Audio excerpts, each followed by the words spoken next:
So guys, inayos na namin itong bintana kasi nadaan dito yung hangin.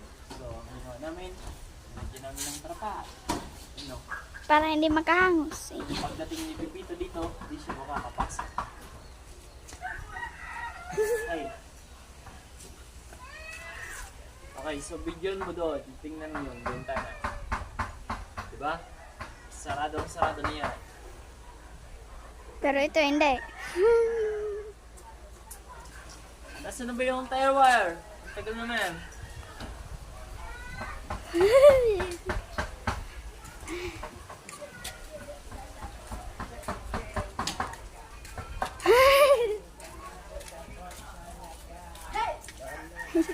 Kasi yung gusto ko pa videohan ko.